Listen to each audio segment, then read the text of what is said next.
Shared ফাইলটা দেখা যাচ্ছে কিনা? আমার শেয়ার্ড ফাইলটা দেখা যাচ্ছে কিনা একটু লিখবেন। ওকে, ফাইন, ঠিক আছে। So today we are going to start the first type of IELTS writing test 2.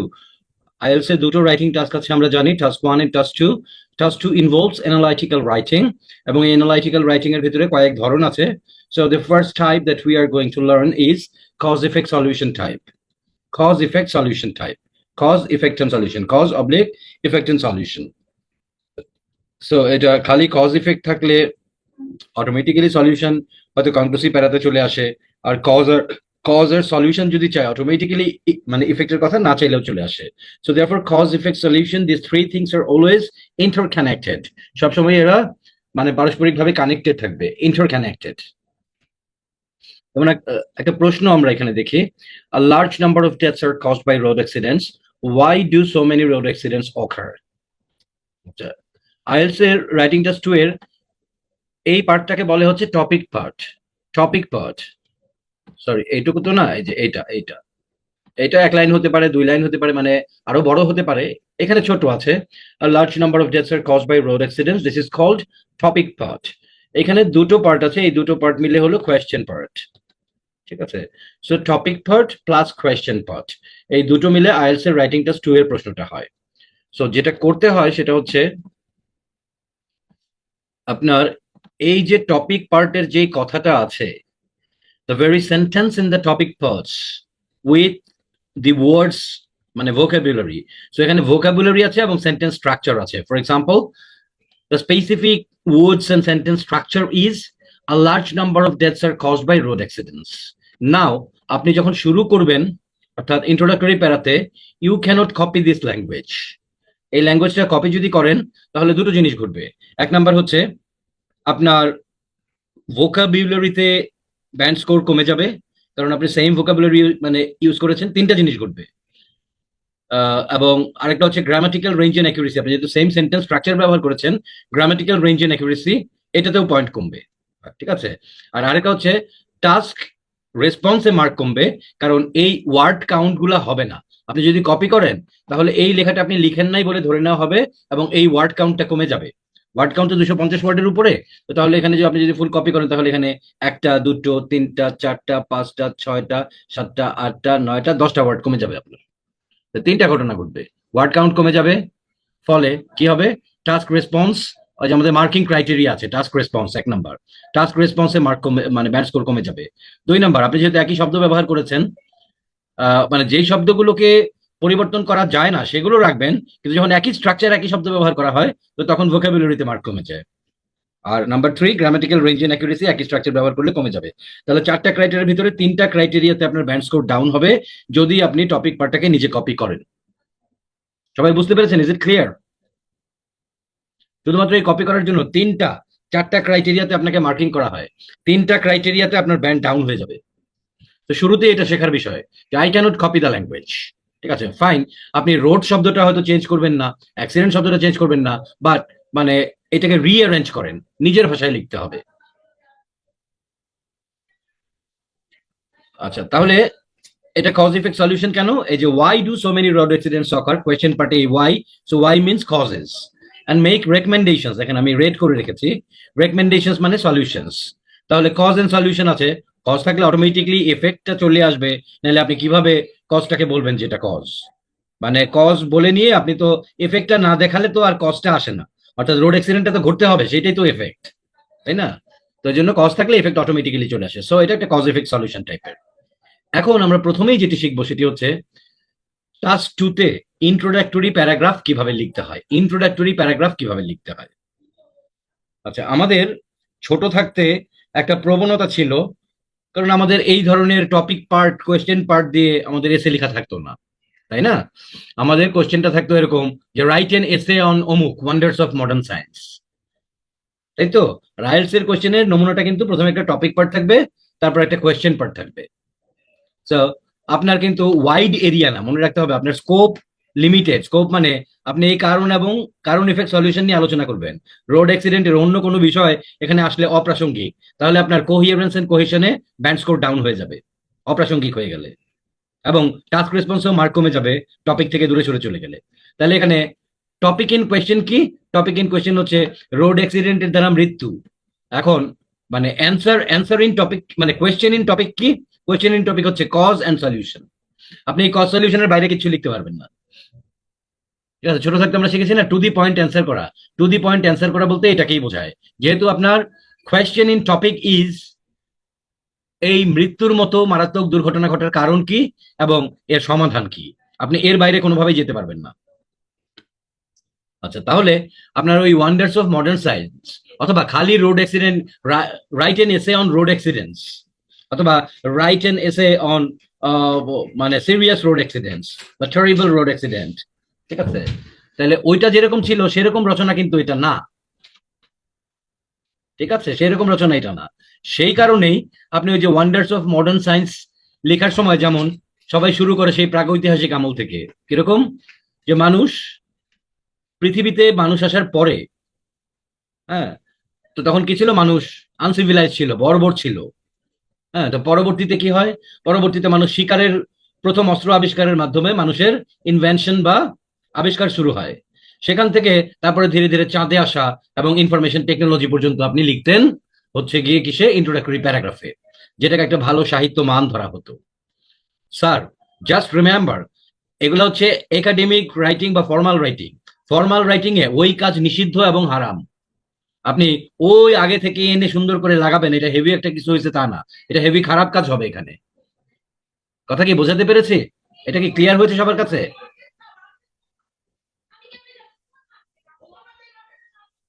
আপনাকে ডাইরেক্ট টপিকে হিট করতে হবে। ফর্মাল রাইটিং এবং একাডেমিক রাইটিং এ কোনো অনেক আগে থেকে এনে মিলাই দেওয়া যাবে না। ঠিক আছে, এই হ্যাবিটটা একেবারেই বাদ দিতে হবে। এটা এখানে খুব খারাপ কাজ।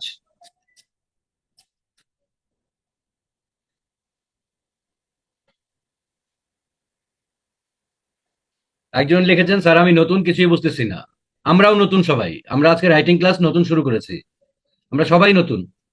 হ্যাঁ, কাজেই মানে এই কথা বলে নিজের শেখার পথকে রুদ্ধ করবেন না কখনো। এটা আজকের জন্য না, সারা জীবনের জন্য সবসময়। এমনকি যদি মাঝখান থেকেও কেউ আসে কখনো, আমার সাথে না, ধরেন অন্য কোনো জায়গায় আপনার ক্লাসে অথবা যে কোনো কোর্সে বা ট্রেনিং এ, আপনি চিন্তা করবেন যেখান থেকে বলতেছে সেখান থেকেই বুঝবো, এমন কোনো সমস্যা না। ঠিক আছে, তবে আজকে আমাদের রাইটিং প্রথম ক্লাসই, না বুঝার কিছু নেই। সবাই আমরা একই সাথে শুরু করেছি। ঠিক আছে, সবাই আমরা একসাথে শুরু করেছি স্যার, ফ্রাস্ট্রেশনের কোনো কারণ নেই।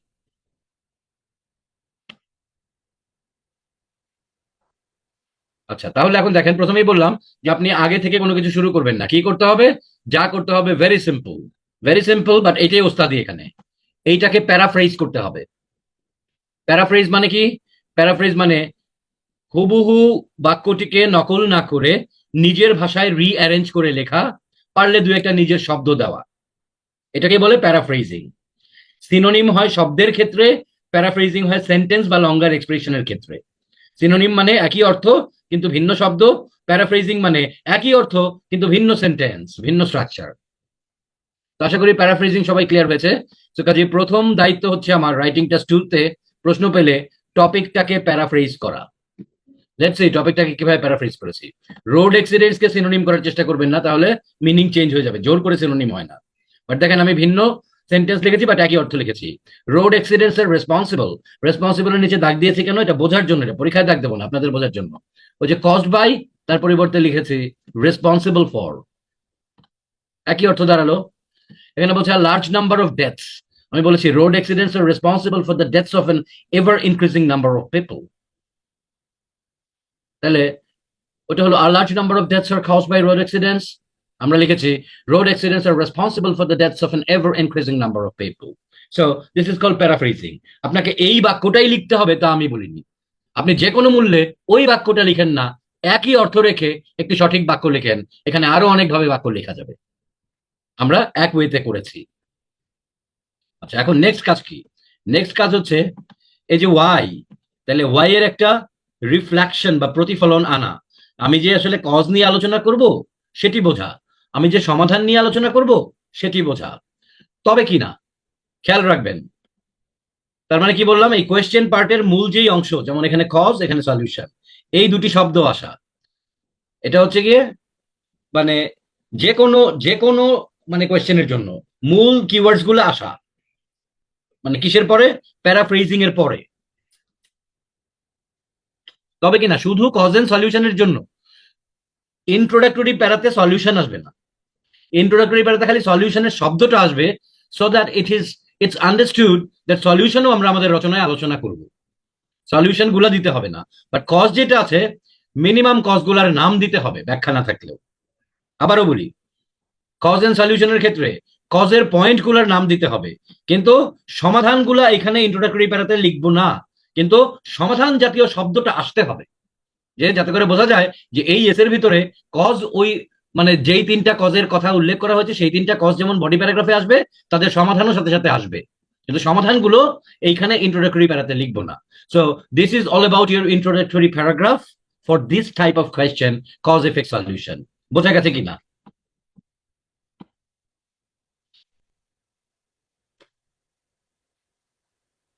তাহলে লেটস চেক ইট আউট কিভাবে লিখেছি। এখন এটা শুধু এইটার জন্য না, যে কোনো কজ সলিউশনের জন্য একই নিয়ম হবে।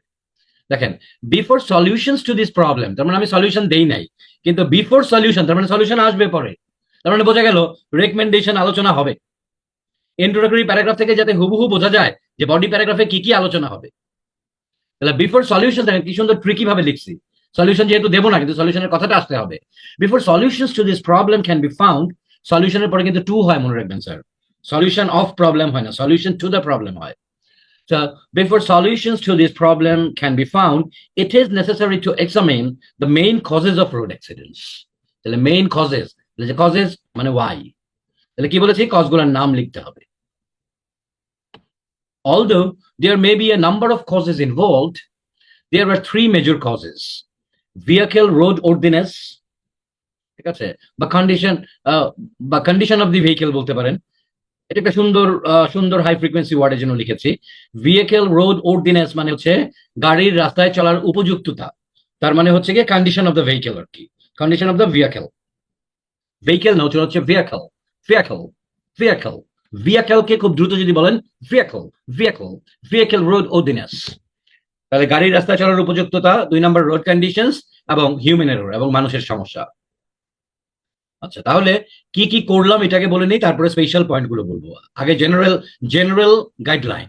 নাম্বার 1, ইন্ট্রোডাক্টরি প্যারাতে কজ ইফেক্ট সলিউশনের ইন্ট্রোডাক্টরি প্যারাতে কি কি থাকবে। Number 1, paraphrasing of the topic part.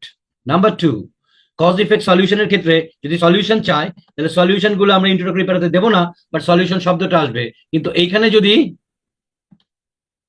Solution থাকতো তাহলে এখানে রেকমেন্ডেশন লিখতাম, এখানে যেহেতু রেকমেন্ডেশন আছে এখানে সলিউশন লিখছি। অর্থাৎ এধার কামাল ওধার, ও এদিক দিয়ে গেলে আমি এদিক দিয়ে যাবো, একই শব্দ উচ্চারণ করবো না। তাহলে সলিউশনের ব্যাপারটা উল্লেখ করলাম এবং কজের ব্যাপারটা উল্লেখ করলাম, এটা গেল দ্বিতীয়। তৃতীয়, 3টা মেজর কজের নাম লিখতে হবে। এই 3টা মেজর কজের নাম লেখার মাধ্যমে রাইটার কথা দিয়ে দিয়েছেন যে এই 3টি কারণের ভেতরেই আমার রচনা সীমাবদ্ধ থাকবে। আমাদের একটা বাজে অভ্যাস আছে, দুনিয়া সবকিছু লেখার চেষ্টা করা। মনে রাখবেন, আপনার এই রচনাটা আপনি লিখবেন 40 মিনিটের ভেতরে এবং 250 ওয়ার্ডের ভেতরে, মানে 250 ওয়ার্ডের উপরে 350 ওয়ার্ডের নিচে, তাহলে সেই ক্ষেত্রে দুনিয়া সবকিছু লেখা কোনোভাবেই সম্ভব না। কাজেই এগুলোকে বলে স্কোপড রাইটিং। স্কোপড রাইটিং, হ্যাঁ, এই যে স্কোপড রাইটিং মানে নির্দিষ্ট সীমাবদ্ধতার ভিতরে যেই রাইটিং হয়, সেখানে কয়েকটি পয়েন্ট নিয়ে একটা কমপ্লিট রাইটিং লিখতে হয়। দুনিয়া সবকিছু লেখার প্রবণতা এখানে খুব খারাপ। ইন্ট্রোডাক্টরি প্যারাতে যেমন বললাম, অনেক আগে থেকে এনে মিলাই দেওয়া একটা সাহিত্য মারা ফর্মাল রাইটিং এ খুব খারাপ। একইভাবে স্কোপড এবং ফর্মাল রাইটিং এ দুনিয়ার সবকিছু লিখতে চাওয়া খুবই খারাপ। এই জন্য 3টা পয়েন্ট, 3টা কেন, 4টা দিলে হবে না, 4টা দিলে সময় পাবেন না, 2টা দিলে কম ধরা হয়। এই জন্য জেনারেলি বিশ্বজুড়ে আইএলস এক্সপার্ট এবং এক্সামিনাররা সাজেস্ট করেন আপনি আইএলস এর জন্য 3টি পয়েন্ট লিখেন, তাহলে আপনার সময় এবং মার্কের বাণিজ্যে সর্বশ্রেষ্ঠ বাণিজ্য হবে। তাহলে নাম্বার 1 আবার বলি, paraphrasing of the topic. Number 2, solution এবং মেইন কজের, সলিউশন এবং কজের শব্দ দুইটা আসা। এবং নাম্বার 3, কজের পয়েন্টগুলো উল্লেখ করা। এই 3টা বিষয় হওয়ার পরেই আপনার ইন্ট্রোডাক্টরি প্যারাগ্রাফ শেষ। এছাড়া আপনি যত বড় ইন্ট্রোডাক্টরি প্যারাগ্রাফ লিখেন, এই এলিমেন্টগুলো যদি না থাকে, তাহলে আপনার ফর্মাল রাইটিং এর ক্ষেত্রে, এই কজ ইফেক্ট সলিউশনের ক্ষেত্রে আপনার ইন্ট্রোডাক্টরি প্যারা হয়নি। টাস্ক রেসপন্সে মার্ক কাটা যাবে, কোহিরেন্স এন্ড কোহেশনে মার্ক কাটা যাবে।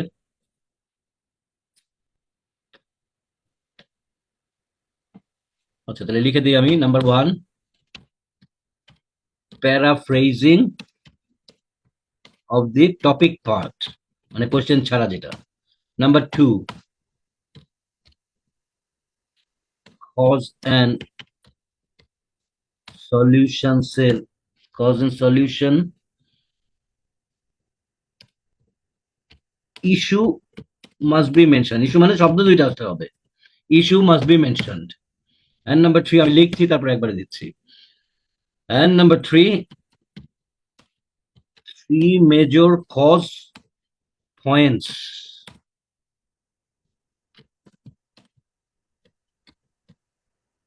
এই যে লিখেছি। Paraphrasing of the topic part, number 2, cause and solution issue must be mention, মানে শব্দ দুইটা আসতে হবে, আইডিয়া দুইটা আসতে হবে একবারে, ঠিক আছে? অর্থাৎ শব্দ দুইটার উল্লেখ জাস্ট। আর 3 major cause points must be mentioned.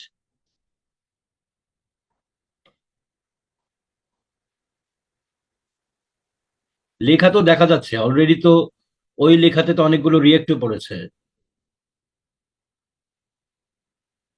লেখা দেখা যাবে না কেন? ওই যে আপনারা চ্যাট বক্সে মিটিং গ্রুপ চ্যাটে ক্লিক করেন, ওই নামটাম এসে থাকে, ওই জন্য দেখতে পারেন না।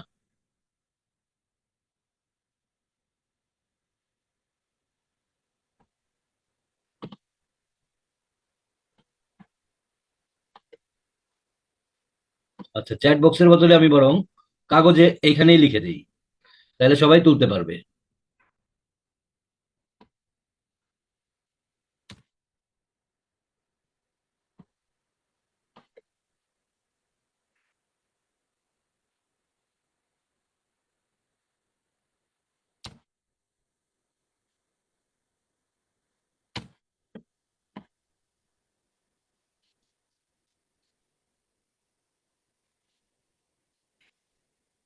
ইস্যু মানে ইনওয়ার্ড।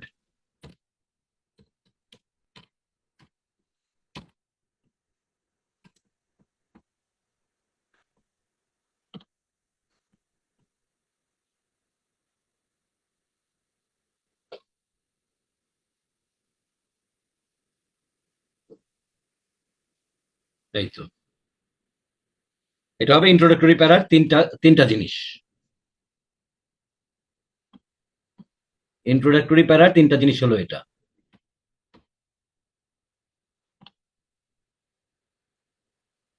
তোলা হয়েছে আশা করি সবার, নাকি?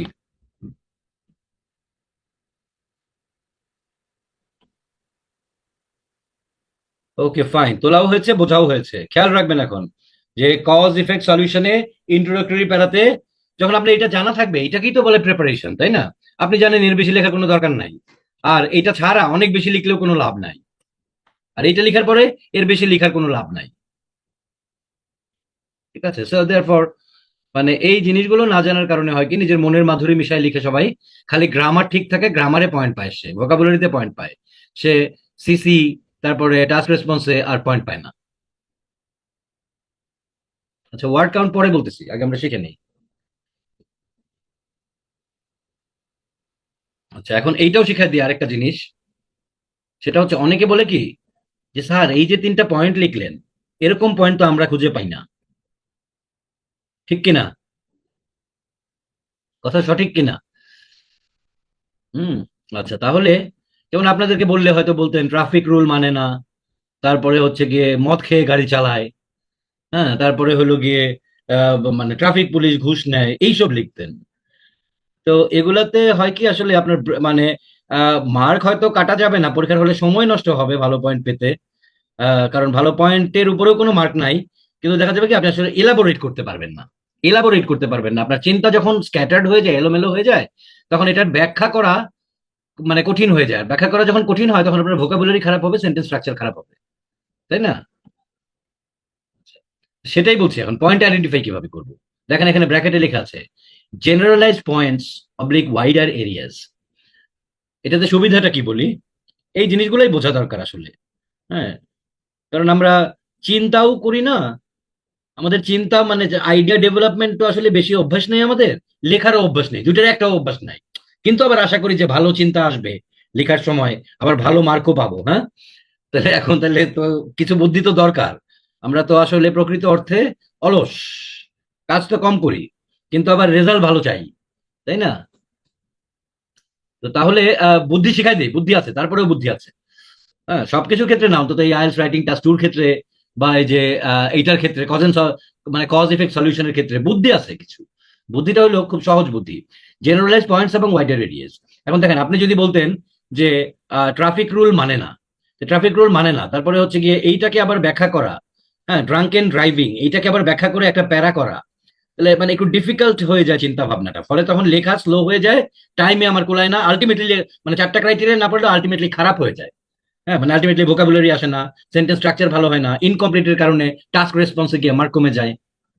তাহলে যদি আপনি স্পেসিফিক পয়েন্ট নেন, আমরা স্পেসিফিক পয়েন্ট নিতে অভ্যস্ত, খেয়াল করবেন স্যার, ভালো করে কথাটা খেয়াল করবেন, আমরা যদি স্পেসিফিক পয়েন্ট নিয়ে চিন্তা করি তাহলে তাকে এলাবোরেট করতে কষ্ট হয়।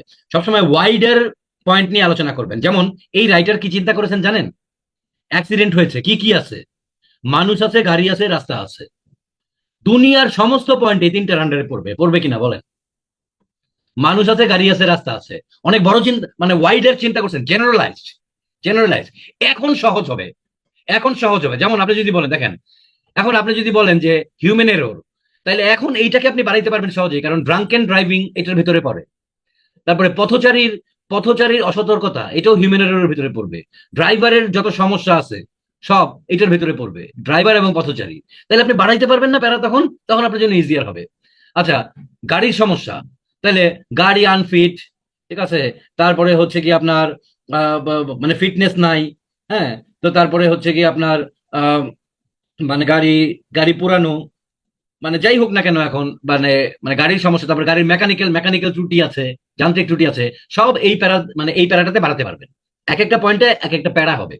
রোডের সমস্যা কি, আঁকা বাঁকা রোড, সরু রোড, রোড সাইন নাই, ঠিক আছে, বৃষ্টির কারণে, তুষারপাতের কারণে। ও, তুষারপাত কেন বললাম, সবসময় গ্লোবাল রাইটার হবেন, গ্লোবাল। বাংলাদেশ, আপনি যখন লিখবেন আপনার নিজের ধর্ম এবং নিজের দেশ ছেড়ে বের হয়ে আকাশে উঠে লিখবেন, আপনি পৃথিবীর একজন মানুষ। আপনাকে বলেন এই বাংলাদেশের রোড অ্যাক্সিডেন্টের কারণ কি, বুঝতে পারছেন স্যার? এটাও খুব ইম্পর্টেন্ট, ব্যাপারটা হাস্যকর হলেও ইম্পর্টেন্ট। হ্যাঁ, মানে মাথার ভিতরে তুষার আসে না যে তুষারের কারণে রাস্তা নষ্ট হওয়ার কারণে মানে আর রোড সাইন না থাকার কারণে মানে অ্যাক্সিডেন্ট হতে পারে, কারণ তুষার যেহেতু মানে আমাদের দেশে নাই। কাজে আমি দেখেন খুব মজা করে বলছি, আপনি আপনার ধর্ম এবং দেশের বাইরে গিয়ে আকাশে উঠে লিখবেন, গ্লোবাল রাইটার। হ্যাঁ, তাহলে দেখবেন যে আরো অনেক কিছু অ্যাড হচ্ছে। প্রশ্নে কিন্তু কোথাও বাংলাদেশ নাই।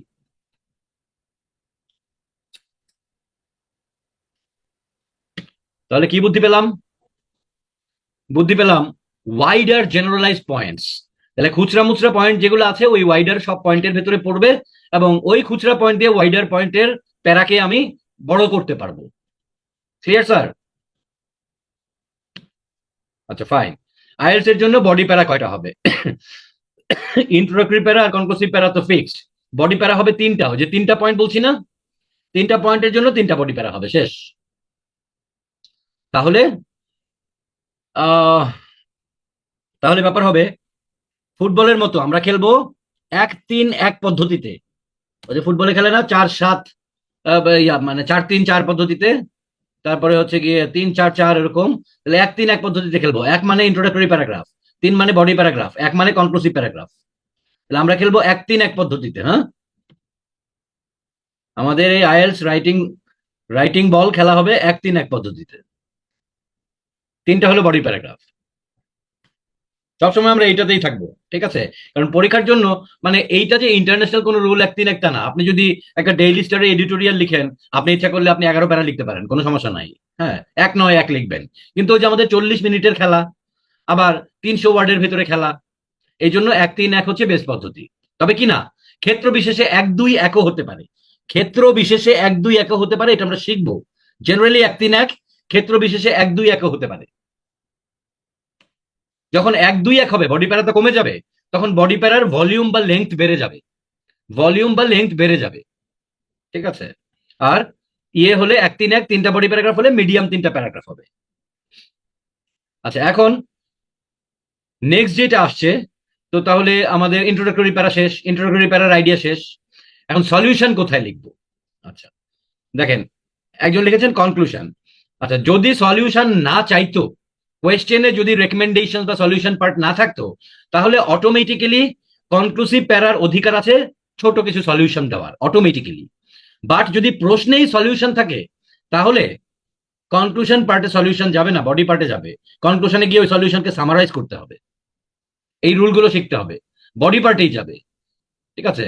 আর কনক্লুশন মানে কি জানেন? কনক্লুশন মানে হচ্ছে, দেখেন, কনক্লুশন মানে হচ্ছে summary of the body paragraphs. Conclusion মানে summary of the body paragraphs. এই কথাটাই আমাদেরকে হয়তো কখনো ভালোভাবে শেখানো হয়নি। কনক্লুশন আমরা করি কি, মানে না বুঝিয়ে একটা মনের মাধুরী মিশায় আর কি, মানে কথাটার একটা ফিনিশিং টোন দিয়ে লিখে দেই। আসলে কনক্লুশন মানে summary of the body paragraphs, ঠিক আছে, রাইট। ঠিক বডি প্যারাগ্রাফ সামারি, বডি প্যারাগ্রাফের সামারি। আচ্ছা, প্লাস, প্লাসও আছে, প্লাস ইনহেরেন্ট রাইট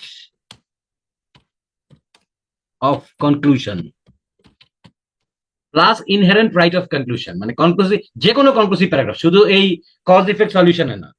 এগুলো হচ্ছে আসলে এসে রাইটিং এর বেসিক্স। এগুলো আমাদেরকে এই কথাগুলো শেখানো হয়নি কখনো, বলা হয়নি কখনো। ইনহেরেন্ট রাইট বলতে যে বললাম না, যে যদি সলিউশন না চাইতো কজ, তাহলে কজের সাথে সলিউশন তো এমনিই যুক্ত, কিন্তু প্রশ্নে চায় নাই। তাহলে এখন ইনহেরেন্ট রাইট হবে কনক্লুসিভ প্যারাগ্রাফে, সামারি তো করবেই, সে একটা ইউনিভার্সাল সলিউশন, ছোট্ট একটা সলিউশনও দিতে পারবে, এটা তার নিজস্ব অধিকার আছে, ইনহেরেন্ট রাইট। যেমন ডিসি সাহেব, এসপি সাহেব যখন জেলায় চাকরি করেন, তাদের বিধিবদ্ধ কিছু নিয়ম আছে, এর বাইরে যেতে পারেন এরকম কিছু ইনহেরেন্ট ক্ষমতা তার আছে, যেটা লিগেলি আসলে চ্যালেঞ্জ করা যাবে না, মানে ভালোর জন্য, কিন্তু সেটা আইনে নাই। তাহলে এরকম কনক্লুসিভ প্যারাগ্রাফের আইন হচ্ছে summary of the body paragraphs. আইন ছাড়া ইনহেরেন্ট পাওয়ার কি? যদি কজ থাকে, ইউনিভার্সাল সলিউশন আসতে পারবে ছোট, অটোমেটিক্যালি। আচ্ছা, আর কি আছে? যে কোনো টপিকে কজ ছাড়া একটা ফিউচার প্রেডিকশন করতে পারবে, ভবিষ্যৎ আশাবাদ ব্যক্ত করতে পারবে। তাহলে এই জিনিসগুলো কনক্লুসিভ প্যারাগ্রাফের ইনহেরেন্ট রাইট। যখন যেখানে এই ইনহেরেন্ট রাইটটা প্রযোজ্য হবে, তখন সেখানে এই ইনহেরেন্ট রাইটটা অ্যাপ্লাই করা যাবে। ক্লিয়ার স্যার কনক্লুসিভ প্যারাগ্রাফ সংক্রান্তে? এমনকি পার্সোনাল ওপিনিয়ন, যদি ব্যক্তির কোনো ওপিনিয়ন চায়, তো তাহলে পুরো ওপিনিয়নটাই প্যারাগ্রাফ ছাড়া ইচ্ছা করলে কনক্লুসিভ প্যারাগ্রাফে দেওয়া যাবে। ওপিনিয়নকে ধরার রাইটও কনক্লুসিভ প্যারাগ্রাফের আছে, কিন্তু এইখানে তো ওপিনিয়নের কিছু নাই। মানে যেখানে অ্যাপ্লিকেবল, ইনহেরেন্ট রাইটের ব্যাপারটা হচ্ছে এগুলো এগুলো সে পারে, বাট ব্র্যাকেটে ওয়ার অ্যাপ্লিকেবল, যেখানে অ্যাপ্লিকেবল। আন্দাজি মান্দাজি আমি সবগুলো ভরে দেবো, ব্যাপারটা এরকম না। যেখানে যেটা খাপ খায়, তার জন্য কিছু ইনহেরেন্ট, মানে মানে অন্তর্নিহিত কিছু ক্ষমতা তার আছে। যেমন কজের ক্ষেত্রে সলিউশনটা, মানে মানে মানে ইউনিভার্সাল সলিউশন পাওয়ার ক্ষমতা আছে, যদি কিনা মেইন প্রশ্নে না থাকে। আর থাকলে তো বডি প্যারাগ্রাফে আসবেই, আর সামারি হিসেবে তো সলিউশন তাহলে কনক্লুসিভ প্যারাগ্রাফে যাবেই। ওই যে সামারি, যেটা মানে যেটা রুল। ঠিক আছে, বোঝা গেছে বিষয়গুলো? অনেকে আমরা করি কি এরকম, 3টা পয়েন্ট লিখছি, পরীক্ষার হলে মনে হয় আয় হায় মারাত্মক একটা পয়েন্ট বাদ গেছে, তখন চিন্তা করলাম যে না লিখার চেয়ে লিখা ভালো, তখন কনক্লুসিভ প্যারাগ্রাফ বাদ আছে, কনক্লুসিভ প্যারাগ্রাফে ভরে দিলাম, মনে করলাম যা বাঁচলাম, ভালো পয়েন্টটা দিলাম। আসলে এখানে 2টা খারাপ কাজ হচ্ছে। প্রথম খারাপ কাজ হলো কনক্লুসিভ প্যারাগ্রাফে কোনো নতুন পয়েন্ট আসতে পারবে না, ইনহেরেন্ট ভাবেও না, এবং ওই বাই ল যেটা সামারি, ওই সামারির বাইরে আসতে পারবে না। আর 2 নাম্বার হচ্ছে, যেহেতু কনক্লুসিভ প্যারাগ্রাফ ডেফিনেশনে ব্রেক করে গেছে, আপনি একটা নতুন পয়েন্ট ভরে দিয়ে শান্তি পাইছেন, আসলে এক গামলা দুধে এক ফোঁটা চনা হয়ে কনক্লুসিভ প্যারাগ্রাফের সংজ্ঞাই নষ্ট হয়ে গেছে, এরপর আপনার টাস্ক রেসপন্সই নষ্ট হয়ে গেছে, আপনার সিসি, কোহিয়ারেন্স এন্ড কোহিশন নষ্ট হয়ে গেছে। তার মানে আপনার এসের 50%ই নষ্ট করে ফেলছেন। কথা কি বুঝাইতে পারতেছি আমি? কথা কি বোঝা যাচ্ছে? ইজ দ্য পয়েন্ট ক্লিয়ার আমি কি বললাম? কনক্লুশনে নতুন কিছু লেখা যাবে না। ও আরো 3 নাম্বার ব্যাপারও আছে। 3 নাম্বার ব্যাপার হলো, আপনি যে মনে করলেন মারাত্মক একটা পয়েন্ট আপনি ভরে দিলেন কনক্লুসিভ প্যারাগ্রাফে, আপনার ওয়েটেজ অফ আইডিয়া বলে কোনো পয়েন্ট আছে নাকি মার্কিং এর? আমি তো 4টা মার্কিং শিখিয়েছিলাম, task response, coherence and cohesion, lexical resource বা ভোকাবুলারি, এবং 4 নাম্বার হচ্ছে গ্রামাটিক্যাল রেঞ্জ এন্ড অ্যাকিউরেসি। আপনার আইডিয়ার ভ্যালু কোনো কোনো মার্কিং নাই আইএলটিএস রাইটিং এ। হ্যাঁ, কোনো কোনো ভ্যালু নাই আইএলটিএস মার্কিং এ। সো দেয়ারফর নতুন কোনো পয়েন্ট আপনি কোন হিসাবে আপনি কনক্লুশন প্যারাগ্রাফে ঢুকাবেন? সবই তো মানে আজেই রাকাম হলো। কাজে এইসব চিন্তাগুলো থেকে আমরা দূরে থাকবো, ঠিক আছে স্যার? এখন হলো অর্গানাইজেশন। আচ্ছা, এখন হচ্ছে অর্গানাইজেশন। এক্সামে কাটাকাটি করা যাবে কিনা, করলে কিভাবে? জাস্ট পেন থ্রু, একটা দাগ দিয়ে মাঝখানে কেটে দিবেন, আর কিছু না। এখন হলো organization. Organization, what does organization mean? Organization, ঠিক আছে, না এটার বানানটা হবে অর্গানাইজেশন,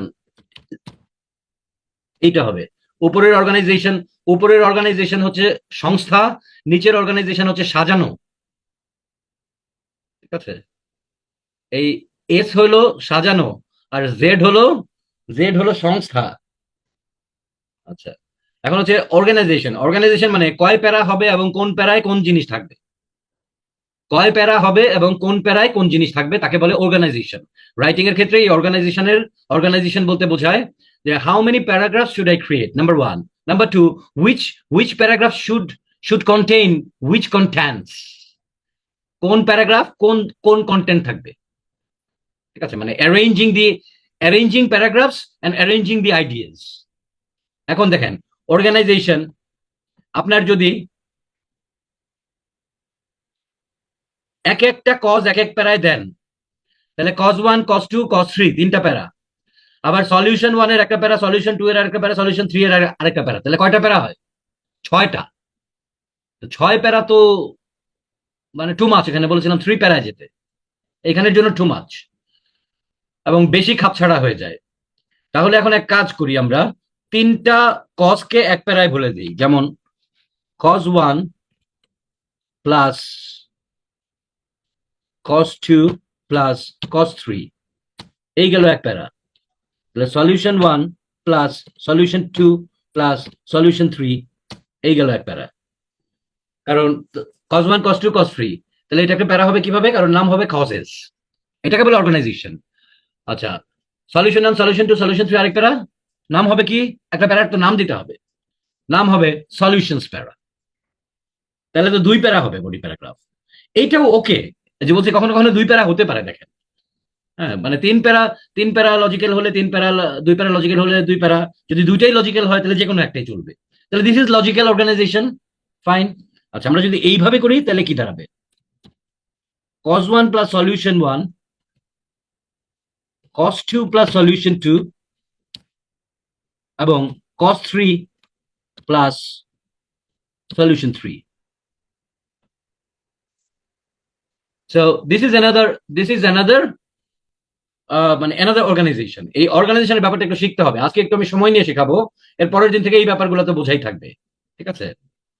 আচ্ছা, এখন দেখেন, এইখানে অনেকে বলে কি যে একটা প্যারার তো নাম দিতে হয়, ওই যে হেডিং ম্যাচিং আমরা করেছি না, যে একটা প্যারাগ্রাফের হেডিং দিতে হবে, একটা ইউনিট আইডিয়া হতে হবে। যেমন cause one plus cause two plus cause three, তাহলে এটা কজেস। ইউনিক আইডিয়া হচ্ছে causes of road accident. S one plus S two plus S three, solution one plus solution two plus solution three, প্যারার নাম কি? প্যারার নাম solutions of road accidents. এখন অনেকে এটা নিয়ে প্রশ্ন তোলে যে cause one plus solution one, তাহলে প্যারার নাম কি হবে? আচ্ছা, তাহলে খেয়াল করে দেখবেন, এখানে একটু উপরে যাই আমরা, cause one plus cause two plus cause three, cos 1 plus cos 2 plus cos 3, এখানে কমন কি? কমন হলো সি, ওর জন্য নাম হলো causes. Solution 1 plus solution 2 plus solution 3, common কি? এস, এর জন্য নাম হলো সলিউশনস। তাহলে নাম হয় কমন ইস্যু দিয়ে। তাহলে একইভাবে আমি যদি এখন বলি cos 1 প্লাস সলিউশন 1, একটু লিখবেন কেউ কমন কি? cos 1 প্লাস সলিউশন 1, কমন কি বলেন? কমন হলো 1। cos 2 প্লাস সলিউশন 2, কমন হলো 2। cos 3 প্লাস সলিউশন 3, কমন হলো 3। তাহলে প্যারার নাম 1 2 3 কেমনে হয়? আরে বাবা, প্যারার নাম 1 মানে ওই যে number 1 cause and its solution. Number 1 cause and its solution মানে সব নাম্বার 1 নিয়ে, ওই যে মানে গাড়ির কন্ডিশন, প্যারার নাম হচ্ছে গাড়ির কন্ডিশন, মনে মনে কজেস এন্ড সলিউশনস বোথ। প্যারার নাম হচ্ছে রোড কন্ডিশন, এই যে সেকেন্ডটা দেখেন, প্যারার নাম রোড কন্ডিশন মানে 2, ব্র্যাকেটে কজেস এন্ড সলিউশনস বোথ। বলছে ব্র্যাকেটে কেন, কেমনে বুঝবে? বলছে আরে রচনা তো অলরেডি আন্ডারস্টুড, রচনা তো অলরেডি আন্ডারস্টুড কি নিয়ে, তাই না? তো কাজে রোড কন্ডিশন নাম হইতে পারে মানে cos 3 প্লাস সলিউশন 3, তাহলে নাম হলো হিউম্যান এরর, যে 3 নাম্বার 3 পয়েন্ট, নাম হলো হিউম্যান এরর। ব্র্যাকেটে হিউম্যান এরর কিভাবে কজ হিসাবে কাজ করে এবং এরই বা সমাধান কি। অর্গানাইজেশন কি বুঝতে পারছেন স্যার? এখন সবাই সবাই কি বুঝতে পেরেছেন অর্গানাইজেশনের আইডিয়াটা? তো আগেরটাও correct, cos 1 plus cos 2, cos 1 plus cos 2 plus cos 3, এটি এক প্যারা, সলিউশন 1 প্লাস সলিউশন 2 এবং সলিউশন 3 এক প্যারা, এটিও কারেক্ট। আবার cos 1 প্লাস সলিউশন 1 এক প্যারা, cos 2 প্লাস সলিউশন 2 এক প্যারা এবং cos 3 প্লাস সলিউশন 3 এক প্যারা, এটিও কারেক্ট, বোথ আর কারেক্ট। আমি যেটা প্রেফার করি আর কি শেখানোর ক্ষেত্রে, আগেরটা রং না স্যার, ওই যে তিনটা কজ এক প্যারা মানে তিনটা সলিউশন, রং না, রাইট। বাট এই তিনটা হলে একটা সুবিধা কি জানেন? তিনটা হলে সুবিধাটা হচ্ছে কি, এক নাম্বার প্যারার সংখ্যা বেড়ে গেল। এখন প্যারার সংখ্যা বেড়ে যাওয়াতে এক্সামিনার ন্যাচুরালি একটু ভালোভাবে দেখে থাকেন জিনিসটাকে, বা ভালো লাগে, উনি না না বুঝেও হয়তো ভালো লাগে এটা। আর নাম্বার টু কি জানেন? নাম্বার টুটা ভীষণ ইম্পর্ট্যান্ট একটা মানে ব্যাখ্যা দেবো আমি, যে কেন cause one plus solution one একবারে দেওয়া ভালো। যখন আপনি এই কজটাই দেন, এই যে এই কজটা দেন এবং এরই সলিউশনটা দেন, তখন ভেরি স্পেসিফিক সলিউশন হয় and it's easy to follow, কারণ এটার পরেই এই একই সাথে সলিউশনটা দেওয়া আছে। ঠিক একইভাবে আপনি যখন রোড কন্ডিশন প্রবলেমটা দেন এবং এই রোড কন্ডিশনের সলিউশনটা দেন, it is easy to follow immediately. But আপনি যদি cause one plus cause two plus cause three দিতেন, তাহলে কজ ওয়ানের সলিউশন ঠিক মতো দিয়েছেন কিনা, নাকি উল্টাপাল্টা আরেক সলিউশন দিয়ে দিচ্ছেন, নিচের প্যারায় গিয়ে আবার সলিউশন ওয়ানে চেক করতে হতো। So therefore, it becomes a bit more difficult for the examiner to follow the coherence. Coherence মানে কি, যে ওইটারই সলিউশন আছে কিনা। ঠিক আছে? তো এই জন্য আমি সাজেস্ট করি যে আপনি cause one plus solution one একবারে দেন, cause two plus solution two একবারে দেন, তাহলে একবারই চিন্তাটা শেষ হয়ে গেল, এক্সামিনারের জন্য একবারে সলিউশনটা চেক করা ইজিয়ার হলো। তো যুক্তিটা কি বোঝা গেছে যে কেন এই দ্বিতীয়টা cause one plus plus solution one এটি কেন বেটার? এটার একটা পজিটিভ ইম্প্যাক্ট আছে বেশি। আর এক্সামিনার যদি এত কিছু নাও চিন্তা করেন, অটোমেটিক্যালি এক্সামিনার যেহেতু ইজিয়ার লাগবে, এক্সামিনার ক্যান জানি ওইটাতে একটু বেটার ব্যান্স করে দিবেন, মানে সাইকোলজিক্যাল ইফেক্ট আর কি। আইএলস রাইটিং এ কোনো প্যারার নাম লেখা যাবে না, কোনো এস এর নাম দেওয়া যাবে না, কোনো কিছু না, জাস্ট যেভাবে লিখছি এই যে এটা এটা একটা 9 ব্যান্ড স্কোর রাইটিং।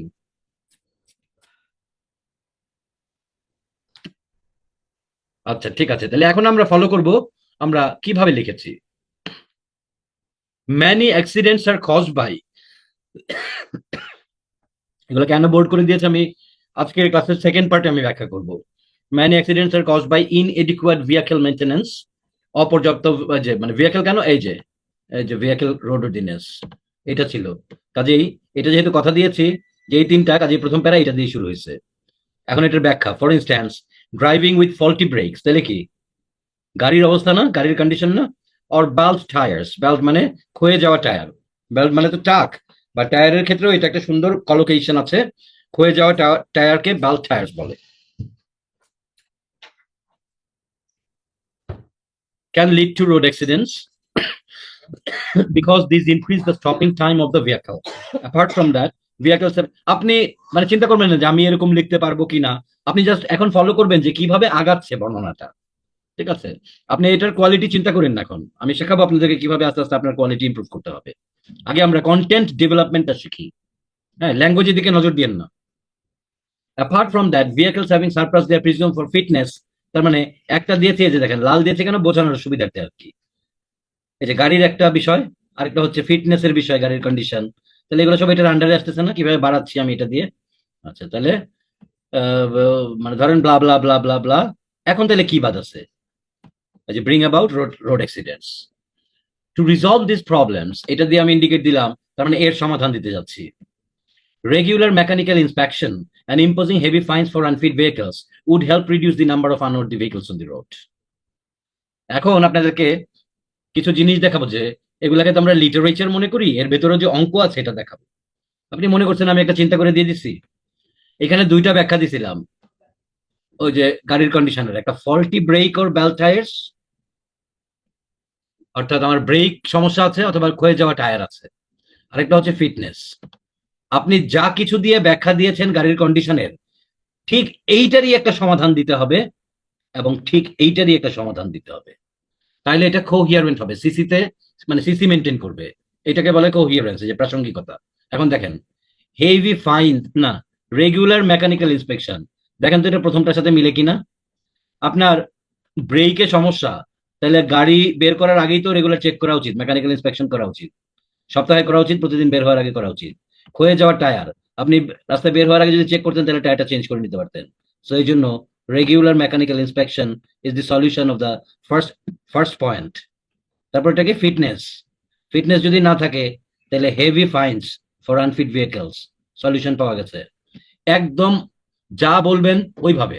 আমরা সারা জীবন রচনা লিখে আসছি কিভাবে জানেন, সরকার ও জনগণকে এগিয়ে আসতে হবে। আরে কি এগিয়ে আসতে হবে, আপনি তো কোনো সলিউশনই কর নাই। সরকারের কি পা আছে নাকি, সরকার কি একটা লোক নাকি যে এগিয়ে আসবে? তাই না? খুব মজার বিষয় তো এগুলো।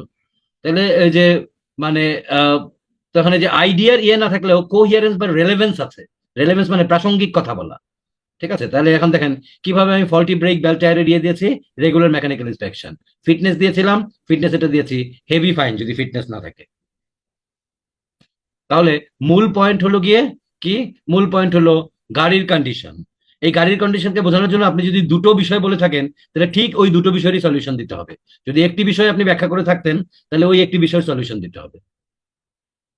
Clear sir? মানে এইভাবে আপনি ম্যাচিউরড রাইটিং লিখতে পারবেন।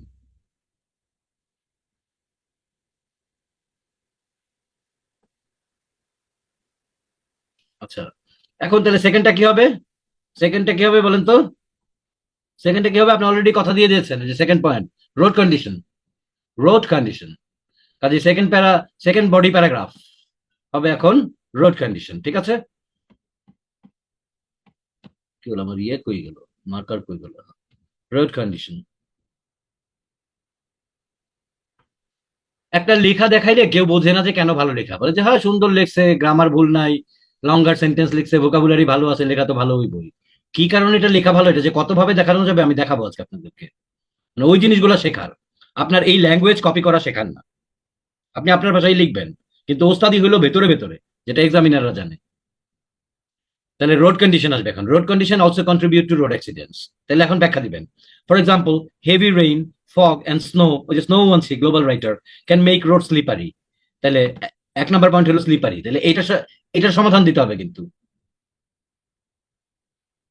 And as a result accidents may occur. In addition, এছাড়াও আরেকটা ব্যাখ্যা দিচ্ছি রোড কন্ডিশনের। Narrow and winding roads and roads which are in a state of disrepair, অর্থাৎ যেগুলোকে আর সংস্কার করা যাচ্ছে না, মানে নতুন রোড বানাইতে হবে, ক্যান রেজাল্ট ইন রোড ফ্যাটালিটিস। তাহলে আমার এখানে কি কি হয়েছিল?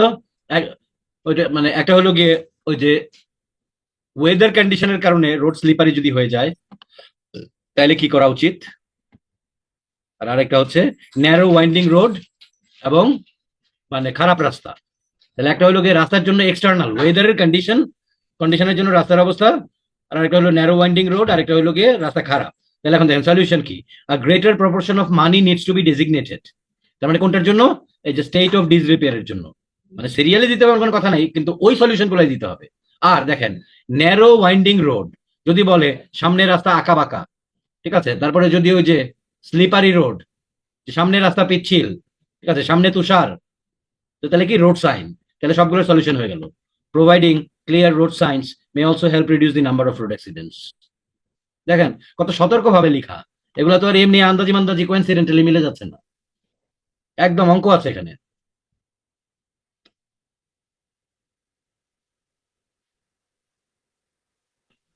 আচ্ছা এখন, আচ্ছা এখন একটু পরে দেখাই, আরেকটা অঙ্ক দেখাবো আমি।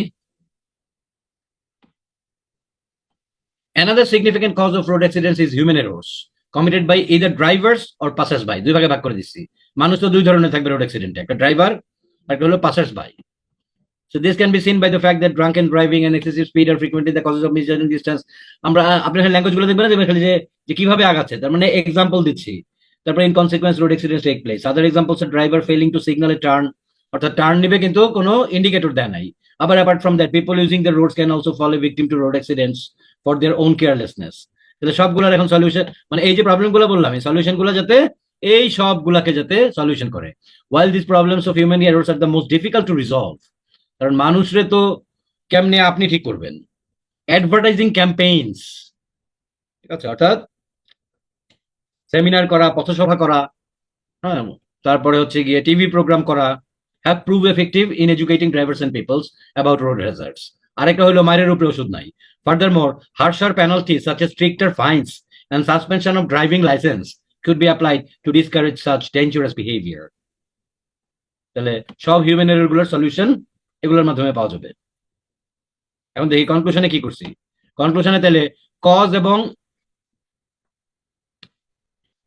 সলিউশন এইটার সামারি দেওয়া দরকার। So while it is taken for granted that some accidents will occur, however, there are ways to reduce their frequency because vehicles, roads, and people, যে দেখেন তার মানে যে কজেস গুলো আনছি এখন সংক্ষেপে বলছি। বিকজ ওই যে গাড়ি আছে, রাস্তা আছে এবং মানুষ আছে, vehicles, roads and people are involved in an accident. And these causes, তাহলে এখন causes গুলো হয়ে গেল এখন global solution এর summary. These causes can be treated to considerable extent. দেখেন summary হচ্ছে না, governments need to put in place stricter vehicle test. তাহলে ভেহিকেলের মূল জিনিস ওই যে গাড়ির সমস্যা এবং ড্রাইভারের সমস্যার একটা মূল জিনিস হয়ে গেল। পেনালাইজ কেয়ারলেস ড্রাইভার্স মোর সিভিয়ারলি, তাহলে কি বাদ রইল, গাড়ি ড্রাইভার হয়ে গেল, এখন রইল গিয়ে রাস্তা। It is also necessary to allocate more money to maintaining and upgrading roads and to educating drivers. তাহলে কজ সলিউশন সামারাইজ করলাম না, এই যে আন্দাজি মান্দাজি না, কিন্তু এখন করতেছি জেনে আমরা, বা কেন করা হয়েছে জানতে পারছি। এখন কনক্লুসিভ প্যারাগ্রাফের কোন ইনহেরেন্ট কোয়ালিটি অ্যাপ্লাই করা যাবে, রাইটার একটা ভবিষ্যৎ আশাবাদ ব্যক্ত করে লেখা শেষ করবেন, future prediction. By implementing these measures, these তাহলে connect back to the body and conclusion paragraph, মানে আরেকটা বিরাট কোহিয়ারেন্স শেষে connection. The roads will be safer for everyone in days to come. Beautiful একটা লেখা, অঙ্কের মতো লেখা।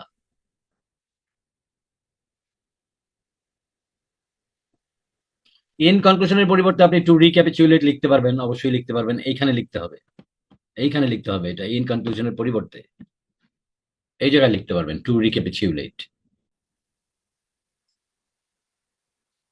কজ এফেক্ট সলিউশনের জন্য introduction, paraphrasing of the question, cause and solution synonyms, scopes মানে 3 points.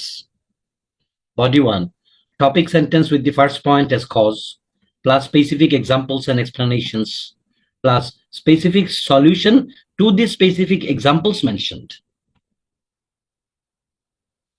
Topic sentence with the second point as cause, specific examples and explanations, specific solution to this specific cause mentioned.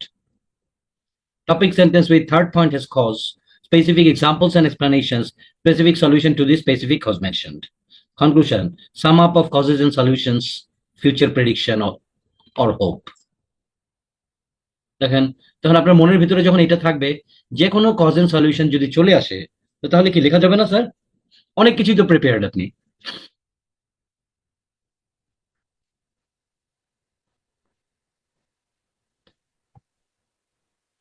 আচ্ছা, এখন আমরা আরেকটা মজা দেখার চেষ্টা করব, ঠিক আছে? আরেকটা মজা দেখার চেষ্টা করব, মজা না, এটা রিকোয়ার্ড আসলে আর কি, রিকোয়ার্ড বলেই মজা। সেটা হচ্ছে, ধরেন এখন এক্সামিনার এই খাতাটা দেখবেন, সবাই মনে মনে এক্সামিনার সেজে যান, হ্যাঁ? আপনি যখন একবার এক্সামিনার সাজবেন, তখন আপনি বেটার স্টুডেন্ট হবেন, মানে বেটার ক্যান্ডিডেট হবেন। আপনি যখন এক্সামিনার, তখন আপনি এই কয়টা পয়েন্ট নিয়ে বসছেন, টাস্ক রেসপন্স, এই কয়টা পয়েন্টের উপরে ব্যান্ড স্কোর হবে। Number 2, CC, coherence and cohesion.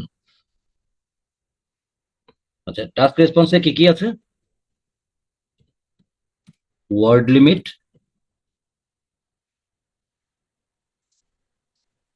তারপরে হচ্ছে আপনার, কে কে বলতে পারবে টাস্ক রেসপন্সে কি কি আছে?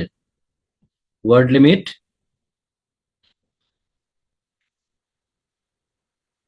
আচ্ছা, two the point answer. Two the point মানে এক্সট্রা কিছু লেখা যাবে না, যা কোশ্চেন তাই। ফাইন।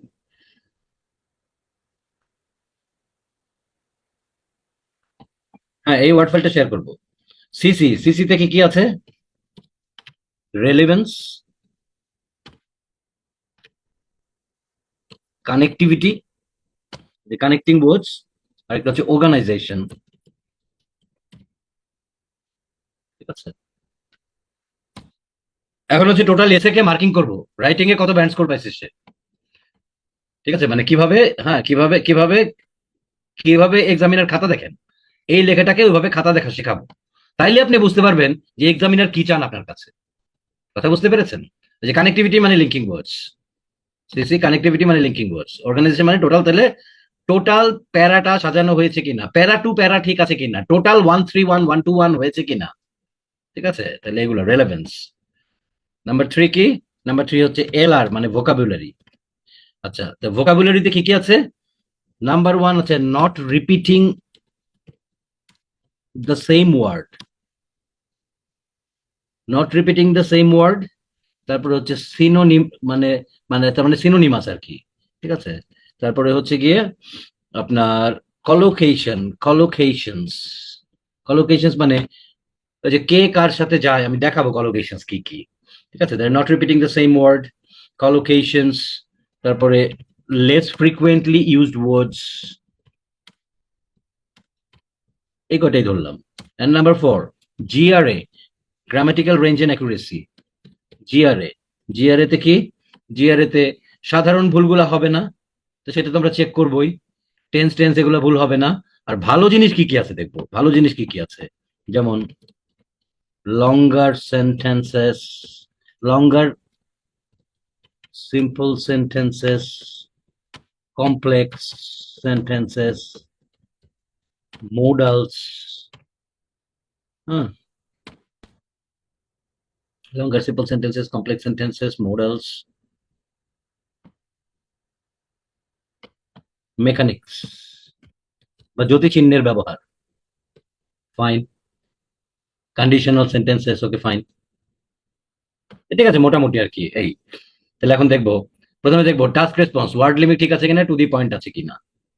হ্যাঁ, ওয়ার্ড লিমিট যথেষ্ট আছে এখানে, অনেক বেশি ওয়ার্ড আছে, আমি ইচ্ছা করে বড় লিখেছি আপনাদেরকে শেখানোর জন্য, এটা আরো ছোট হবে আসলে, কাজে ওয়ার্ড লিমিট ঠিক আছে। আর এটা কি টু দি পয়েন্ট অ্যান্সার লিখেছি কিনা। আমার প্রশ্ন হচ্ছে কজ এবং সলিউশন, এই টোটালটা আমরা এই পর্যন্ত যে কন্টেন্ট ডেভেলপমেন্ট চেক করেছি, এটাই করেছি যে টাস্ক রেসপন্স একেবারে নয় নয়, কারণ কজ এন্ড সলিউশন ছাড়া একটা কথাও এখানে ছিল, কজ এন্ড সলিউশন ছাড়া বডি প্যারাগ্রাফে একটা কথাও ছিল, no. So therefore exactly to the point এবং ওয়ার্ড লিমিট ঠিক আছে। সো টাস্ক রেসপন্স 9/9, ঠিক আছে, টাস্ক রেসপন্স 9/9। এরপরে আসি CC, coherence and cohesion, relevance, relevance, connectivity এবং অর্গানাইজেশন। প্রথমে টোটাল অর্গানাইজেশন আমরা চেক করি, আমরা জানি টোটাল অর্গানাইজেশন কি আছে, 1-3-1 পদ্ধতিতে আছে, কজ 1 প্লাস সলিউশন আছে, কজ 2 প্লাস সলিউশন 2 আছে, কজ 3 প্লাস সলিউশন 3 আছে। কনক্লুসিভ প্যারাগ্রাফে causes and solutions sum up করা হয়েছে এবং ইন্ট্রোডাক্টরি প্যারাগ্রাফে আমাদের যা থাকার তাই আছে। So therefore organization is fantastic. এখন রেলেভেন্স এবং কানেক্টিভিটি, এখানে সবচাইতে ভালো রেলেভেন্স যেটা প্রদর্শিত হয়েছে সেটা হচ্ছে যেই প্রবলেম আছে তারই সলিউশন দিয়েছি, ঠিক আছে না। এই যেখানে আমরা দেখেছিলাম হার্শার পেনাল্টিজ, অ্যাডভার্টাইজিং ক্যাম্পেইনস, ঠিক ওই মানুষের ওই প্রবলেমগুলোর সলিউশন করেছে। তারপরে এখানে এই যে রোড সাইন, ওয়েদার কন্ডিশন গুলো এবং রাস্তায় তুষার স্লিপারি, এগুলো যদি রোড সাইন থাকতো তাহলে সলিউশন হতো, আর যেগুলো রাস্তা নষ্ট হয়ে গেছে তাহলে টাকা লাগবে রাস্তা ঠিক করতে। So excellent relevance of causes and solutions, ঠিক আছে না। কানেক্টিভিটি দেখি,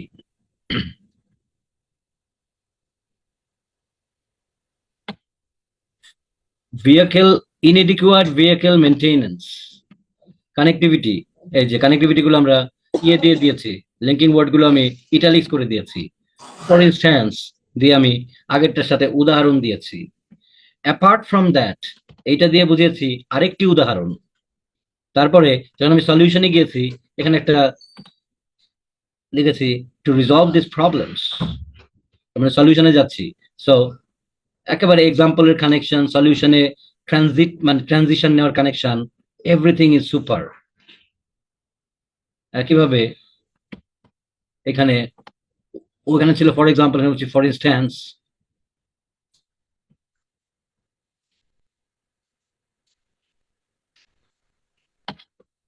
অ্যাজ এ রেজাল্ট, কি দিয়ে করেছে এটা, এটা ইফেক্ট, ইফেক্টের কানেকশন দিয়েছি।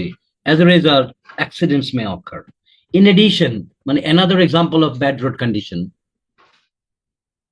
A greater proportion of money needs to be designated, এই needs to be designated দিয়ে বোঝাচ্ছে সলিউশন, নিড। আবার ইউজ অফ মোডালস যে গ্রামারে, another significant cause, another, তাহলে ওয়ান ছিল এখানে, another কত সুন্দর totally, this can be seen, this মানে কোনটাই যে this can be seen, for example আরেকটা language, this can be seen, তাহলে দিস কোনটা? ওই যে human error, connects back, total হাত ধরে আছে সবাই একটা সাথে, ইনকনসিকুয়েন্স।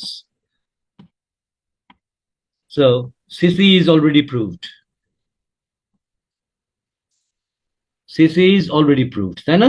সিসি কি বোঝা গেছে এখন কিভাবে সিসি চেক করা হয়?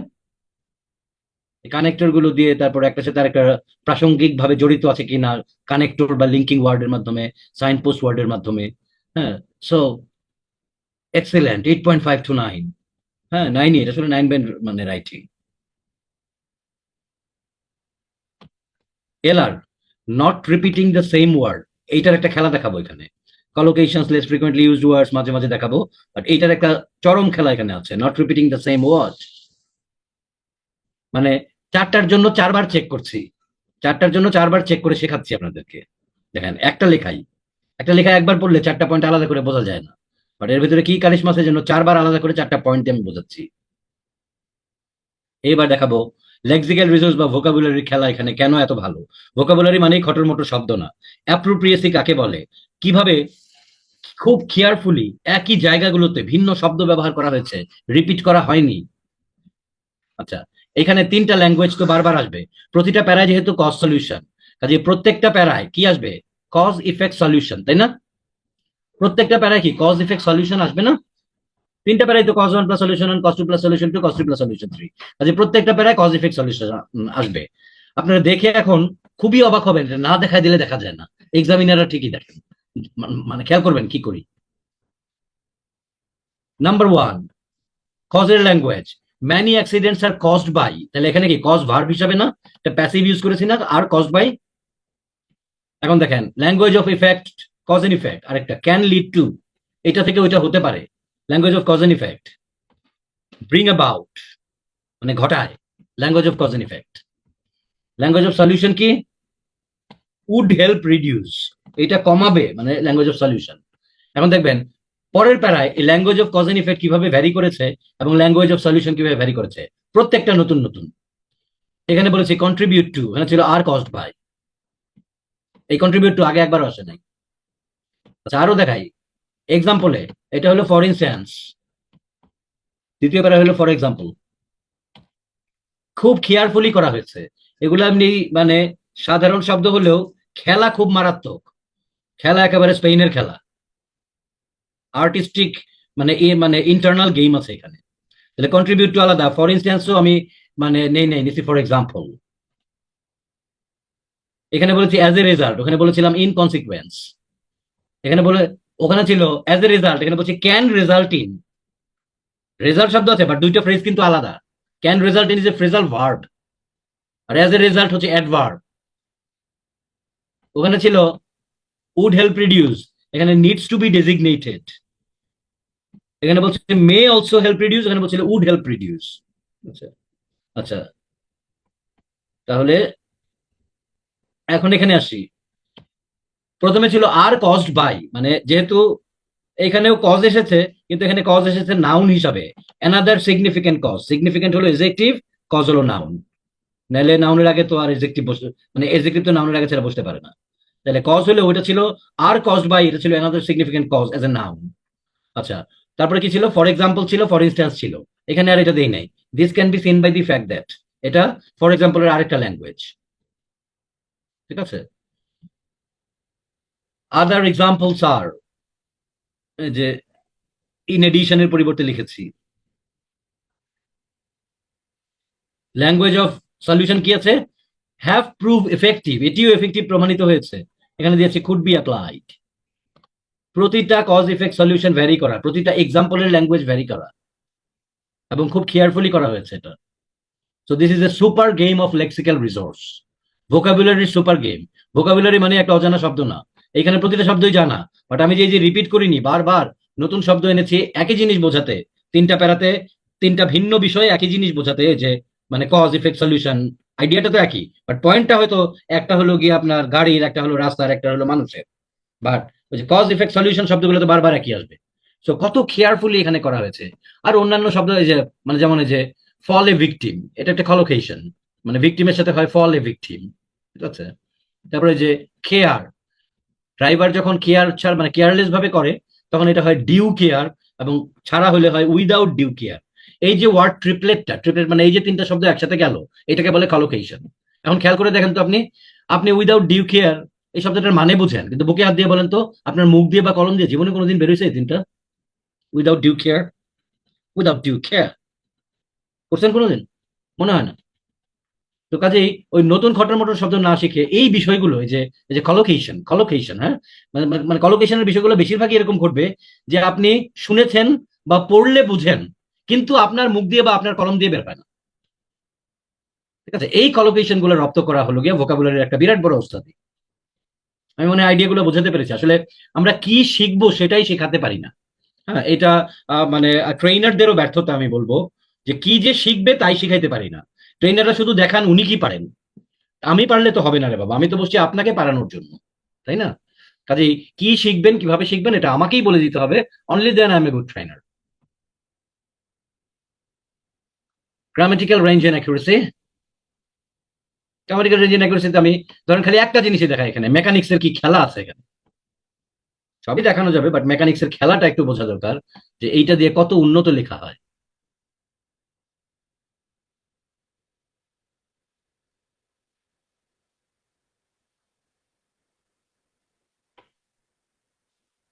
যেমন এখানে একটা রানিং সেন্টেন্সে কোলন, জীবনে কোনোদিন খেয়ালও করি নাই, আর লিখিত নাই। জীবনে কোনোদিন খেয়াল করি নাই, লেখার ক্ষেত্রে এটা যে রানিং সেন্টেন্সে কোলন হয়। আমরা জেনারেলি লিস্টিং এর ক্ষেত্রে এটা করি, মানে দি আইটেমস আর অ্যাজ ফলোজ, কোলন দিয়ে 1 2 3 দিয়ে। কিন্তু একটা রানিং সেন্টেন্সে বাম থেকে ডানে কোলনের ডানে আবার লেখা, এটা আবার কোন মাল? এটা আবার কোন জিনিস? শিখে ফেলি আজকে, শিখে ফেলি এটা।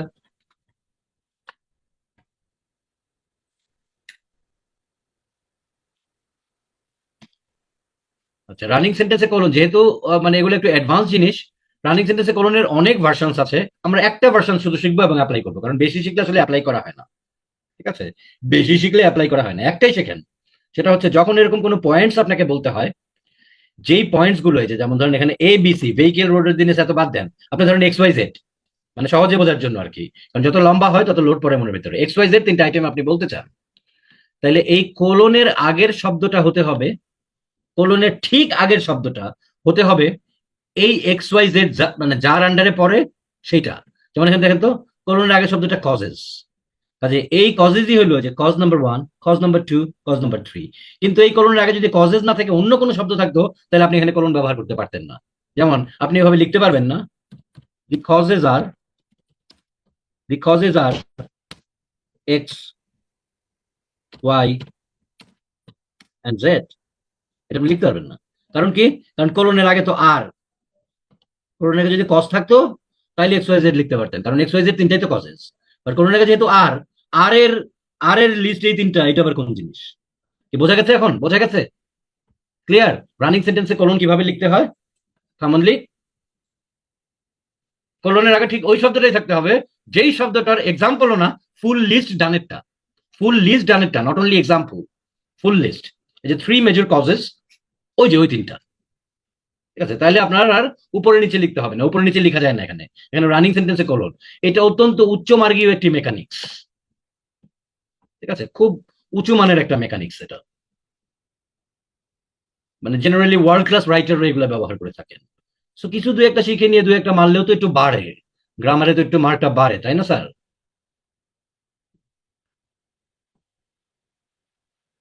আচ্ছা, এইখানে তো একটা প্রশ্ন করা উচিত ছিল আপনাদের। এখানে কি প্রশ্ন আছে বলেন তো? এই যে এখানে লিখছে এইভাবে, তারপরে এই যে এখানে এই জায়গাটুকুর ভিতরে আপনার একটা প্রশ্ন থাকা উচিত। কি প্রশ্ন বলেন তো?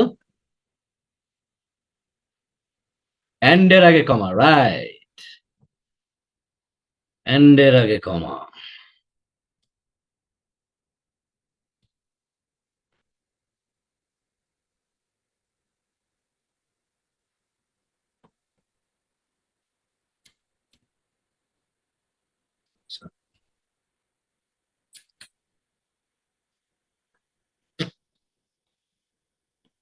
হুম,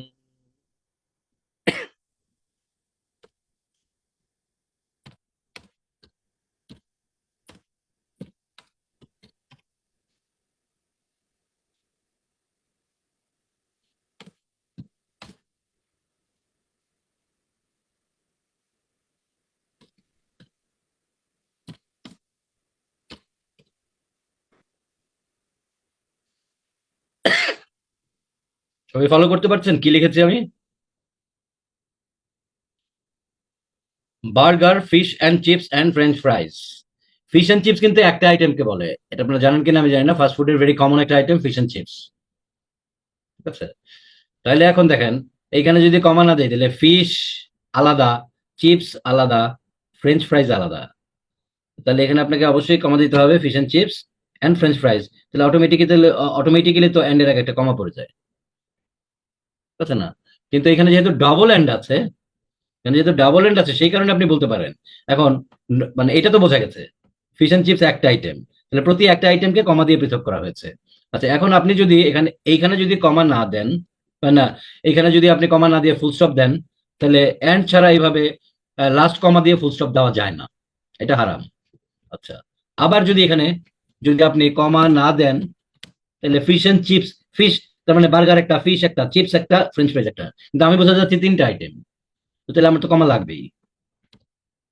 ঠিক আছে না, আমার তো কমা লাগবেই। আচ্ছা, এখন যদি এরকম এন্ড সহ কোনো কিছু না থাকে তাহলে কি এন্ড দিতে হবে? যেমন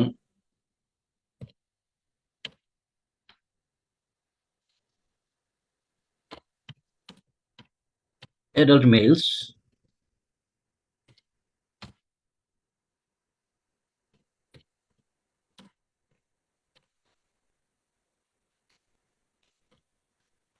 adult females and children. Generally আমরা এরকম লিখে অভ্যস্ত। এখন উল্টা ভাবে দেখেন, আপনার যেহেতু ফিশ এন্ড চিপস একটা আইটেম মানে হয় এবং এইভাবে এটাকে আলাদা করতে হয়, তাহলে এখন তার মানে এন্ড দিয়ে একটি আইটেমও হওয়ার সম্ভাবনা আছে। ইংলিশ ল্যাঙ্গুয়েজে এই প্রশ্নটি উত্থাপিত হয় আর কি, যে কোনো এক পর্যায়ে, যে এখন কি অ্যাডাল্ট ফিমেলস এন্ড চিলড্রেন এরা কি এক গ্রুপে থাকবে, আর অ্যাডাল্ট মেলস এক গ্রুপে থাকবে কিনা, তাহলে দুই গ্রুপ বোঝাচ্ছি কিনা, নাকি আমি আসলে তিন গ্রুপ বোঝাচ্ছি, adult males, adult females and children. আমি যদি তিন গ্রুপ বুঝিয়ে থাকি, I must put a comma before and. Is it clear now? অর্থাৎ আমি যদি আলাদা করে বোঝাই, আমি যদি আলাদা করে তিনটি আইটেম বোঝাই, অবশ্যই আমাকে অ্যান্ডের আগে কমা দিতে হবে, নাহলে লাস্টের দুই অ্যান্ড মিলে একটি গ্রুপকে বোঝাবে। কথা বুঝতে পেরেছি? তার মানে কি দাঁড়ালো? তার মানে হচ্ছে এন্ডের আগে কমা কেন? উত্তর হচ্ছে এন্ডের আগেই তো কমা হবে। উত্তর হচ্ছে এন্ডের আগেই তো কমা হবে। তাহলে স্যার এতদিন দেই নাই, এতদিন তো জানি না এই জন্য দিচ্ছি, মানে এই জন্য দেই নাই। Very simple, to to remove the confusion that last দুইটা মিলে একটি যাতে না বোঝায়। ঠিক আছে, এই জন্য এন্ডের আগে কমা হবে।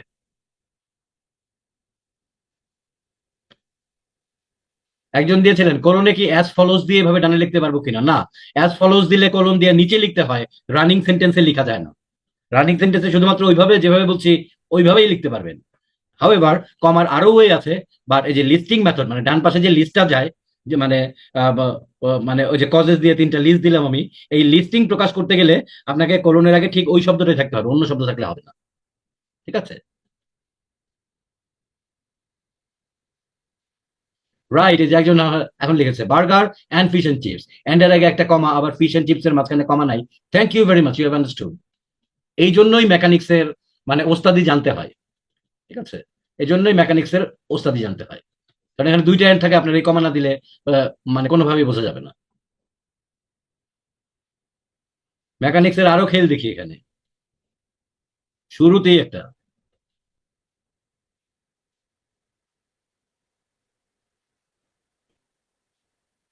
Vehicle maintenance. Many accidents are caused by inadequate vehicle maintenance, কমা দিয়ে আবার ফর ইনস্টেন্স দিয়ে আবার কমা, এখানে একটা ভুল আছে।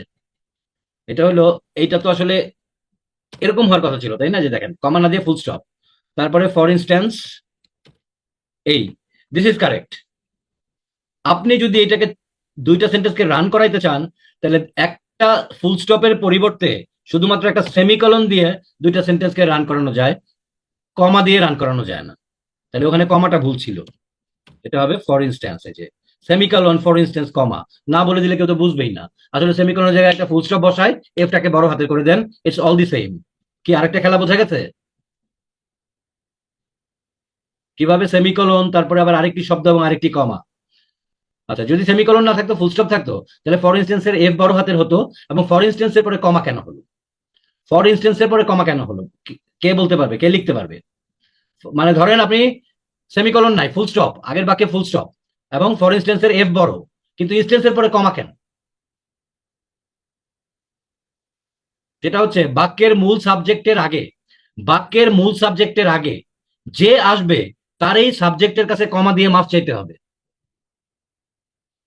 আবার বলে দিই কমন রুল, বাক্যের মূল সাবজেক্ট যে, তার আগে যে আসবে তাকেই সাবজেক্টের কাছে কমা দিয়ে মাফ চাইতে হবে, যে বস আমি আপনার আগে আসছি, কমা দিয়ে মাফ চাইলাম।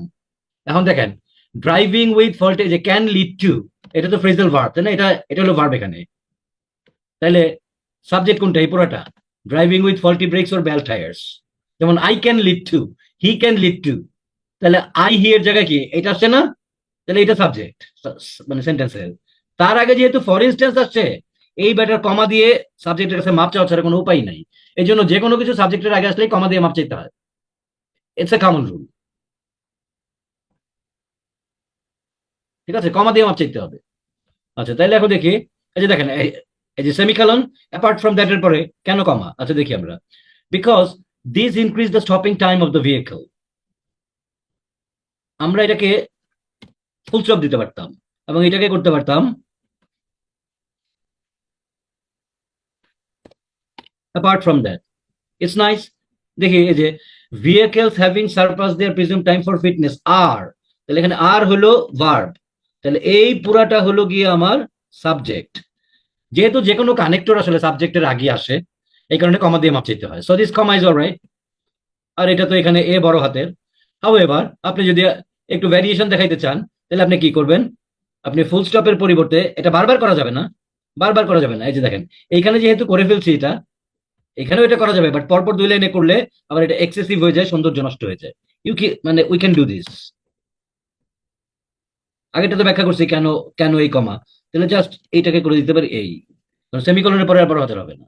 বাট যেহেতু আমরা আগেরটাতে এটা করেছি, পরপর দুইবার করলে এক্সামিনার বুঝে যাবে যে এই শালা শিক্ষা নিয়ে বেশি দেখাইতেছে, খাড়া তোরে দেখাইতেছি, তোর ব্যান্ড স্কোর দিমু হচ্ছে গিয়ে তোর মানে গ্রামাটিক্যাল রেঞ্জ এন্ড অ্যাকুরেসি ঠিক আছে, কিন্তু আপনার এটা কি করবে, আপনার যে মানে মানে রেলেভেন্স, কোহিরেন্স এন্ড কোহিশনে মার্কেটটা দিবে জিত করে। মানে এক্সামিনের ইচ্ছে করলে পারে ওই চারটার ভিতরে ফেলতে, ঠিক আছে? তো এই জন্য আমরা কি করবো, এটা এইটা এখানে এটা না করে আমরা এটা ফুল স্টপ দেবো, এটারে বড় হাতে দেবো। অ্যাপার্ট ফ্রম দ্যাট, ওই ওই এই কমা ঠিক রাখছি, এই বেশি। আর আগেরটা সেমিকলনের খেলা দেখাইছি, তার আগে দেখাইছি হচ্ছে গিয়ে ফুল সেন্টেন্সে, রানিং সেন্টেন্সে কোলনের খেলা। আর কি লাগে? টু রিজলভ দিস প্রবলেমস, এই একই কারণে, ওই যে সাবজেক্টের আগে আসার কারণে।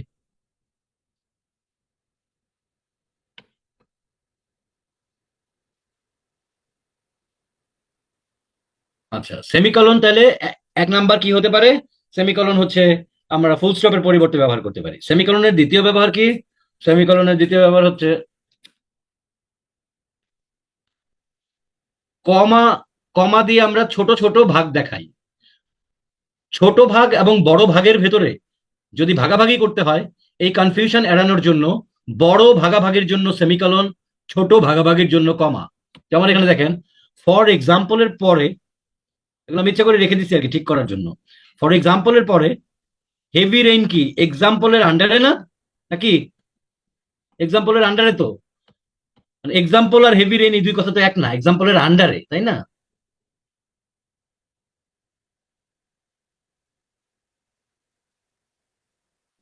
হ্যাঁ ঠিক আছে, এই যে একজন বাক্য লিখেছেন, very good, thank you. It seems to me, it seems to be, আচ্ছা না, বাটের পরে কমা হবে না, বাটের পরে কমা হবে না, কারণ বাট তো conjunction, conjunction doesn't take comma after it, conjunction comma নিবে না। কাজেই বাটের পরে যদি কমা না হয়, তাহলে তার আগে সেমিকোলন হবে না, তাহলে বাটের আগে কমা হবে। ঠিক আছে, ঠিক করে দিলাম এটা, দেখেন। হ্যাঁ, কনজাংশন বলে তারপরে কমা হবে না, বাটের আগে কমা হয়, খেয়াল করে দেখেন, এন্ডের আগে কমা হয়, কিন্তু এন্ডের পরে আমরা কমা দিই না। হ্যাঁ, তো একইভাবে বাটের পরে কমা হবে না। কি বুঝতে পেরেছেন স্যার? আচ্ছা তাহলে এখন দেখেন, যেহেতু এক্সাম্পলের আন্ডারে heavy rain fog and snow, তাহলে এখানে এক্সাম্পলের এখানে আমাদের সেমিকোলন দিতে হবে, যে example, example for example semicolon heavy rain comma fog and snow. তার মানে এক্সাম্পলটা হলো বড় জিনিস, তার আন্ডারে heavy rain fog and snow. এটা কি বোঝা গেছে, বড় ডিভিশন আর ছোট ডিভিশন? আচ্ছা স্লিপারির পরে কেন দেখি,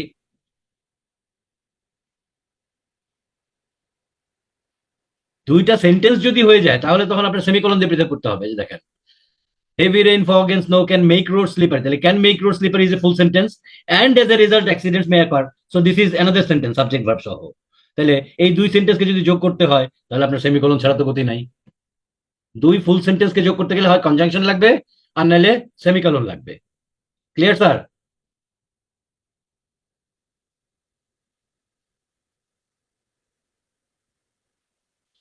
আচ্ছা, কোলন কেন হবে না এক্সাম্পলের পর? Very good question. কোলন দিতে পারতাম, বাট তারপরে যে আগের আগের বাক্যে খেয়াল করে দেখেন, আমরা তিনটা লিস্ট দিয়ে ফুল স্টপ দিয়ে দিয়েছি, কোনো কোনো ভার্ব দেই নাই, সাবজেক্ট ভার্ব দেই নাই। এখানে যে can make road slippery subject verb আছে যে, বুঝতে পেরেছেন স্যার? আমি যদি for example heavy rain, fog and snow দিয়ে ফুল স্টপ দিতাম তাইলে হতো। Clear sir? জাস্ট লিস্টের আইটেমটা কমা দিলে ওই যে example, heavy rain, fog, snow সব একই হয়ে গেল, বাট আসলে এক্সাম্পলের পর তো ওইটা, এক্সাম্পলের আন্ডারে এটা, এই কারণে এটা বিগার ডিভিশন, এটা স্মলার ডিভিশন। কারণ এক্সাম্পল মানে not the full list, example মানে নট দি ফুল লিস্ট, তার আন্ডারে কিছু, তার আন্ডারে কিছু উদাহরণ, সাব সাব উদাহরণ।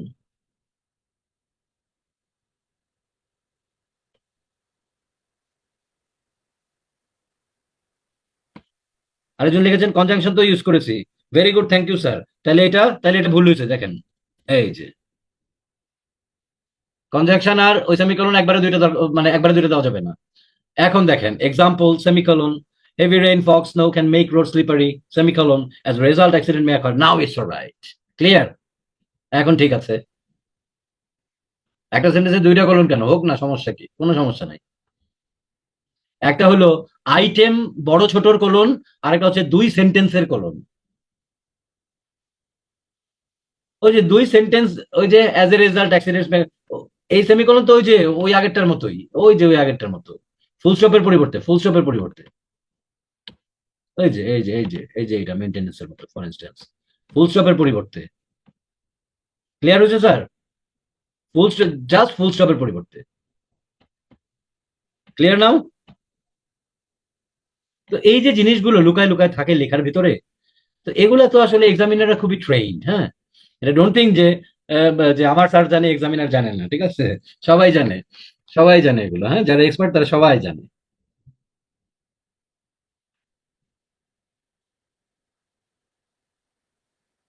কোন হাইফেন স্যার? কোন হাইফেন একটু শব্দটা যদি বলেন। হাইফেন, হাইফেনের শব্দটা কোনটা? এই যে এভার ইনক্রিজিং, এটা তো হাইফেন আছে। এভার ইনক্রিজিং, এটা hyphenated word. Ever increasing hyphenated word. Hyphenated word কিন্তু ফিক্সড ইংলিশে। হ্যাঁ, আপনি মানে এটা মুখস্থ করা সম্ভব না। একটা কাজ করতে পারেন, হাইফেনেটেড ওয়ার্ড কোনগুলো এটা জানার জন্য আপনারা একটু গুগল করতে পারেন। হ্যাঁ, যে কমন, কমনলি হাইফেনেটেড ইংলিশ ওয়ার্ডস। এখন আপনি মুখস্থ করবেন না, আপনি একটু তাকায় দেখবেন যে কি বৈশিষ্ট্য আছে, আপনার ভিতরে একটা অনুভূতি ঢুকবে, আপনি দেখবেন আপনার ভিতরে একটা ফিলিং ঢুকবে। আমরা সারা জীবন মুখস্থ করছি তো, একটু অবজার্ভ করবেন, ঠিক আছে? দেখবেন যে একটা হাইফেনের একটা মানে কিভাবে কানেক্টেড হয়, এটা একটা অনুভূতি ঢুকবে আপনার ভিতরে। একটু অবজার্ভ করলে ঢুকবে, একদম শিওর থাকেন। আপনি খালি এইটুকু জানার বিষয় যে হাইফেনের একটা ওয়ার্ড লিস্ট পেলে একটা অনুভূতি ঢোকার বিষয় আছে, এইটুকু জেনে নিয়ে যখন আপনি দেখবেন, দেখবেন আপনি অনুভূতি পাইছেন। এবং প্রত্যেকে পাবেন, কোনো মিস হবে না।